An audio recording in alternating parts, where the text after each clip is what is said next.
നല്ല ടേസ്റ്റി ആയിട്ടുള്ളൊരു ബീഫ് റോസ്റ്റിൻ്റെ റെസിപ്പിയാണ് നമ്മൾ ഇന്ന് ചെയ്യുന്നത്.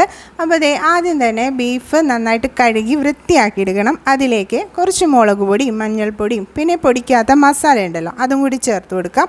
പിന്നെ കുറച്ച് ഉപ്പും കൂടി ഇട്ടിട്ട് നന്നായിട്ടൊന്ന് മിക്സ് ചെയ്ത് കുറച്ച് വെളിച്ചെണ്ണ ഒഴിച്ചിട്ട് നമുക്ക് ഇതൊന്ന് കുക്കറിൽ വേവിക്കാൻ വെക്കാം. അപ്പോൾ ഇത് നന്നായിട്ട് വേവാൻ വേണ്ടിയിട്ട് വെയിറ്റ് ചെയ്യാം.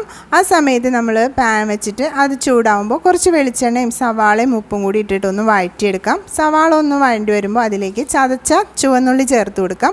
പിന്നെ ഇഞ്ചി വെളുത്തുള്ളിയും കൂടി ചതച്ചത്, പച്ചമുളക്, വേപ്പില, തക്കാളി ഇത്രയും ചേർത്തൊന്ന് വഴറ്റിയെടുക്കാം. അതൊന്ന് വഴണ്ടി വരുമ്പോൾ അതിലേക്ക് മല്ലിപ്പൊടിയും കുരുമുളക് പൊടിയും ഗരം മസാലയും കൂടി ചേർത്തിട്ട് നന്നായിട്ട് തന്നെ ഒന്നുകൂടി വഴറ്റിയെടുക്കുന്നുണ്ട്.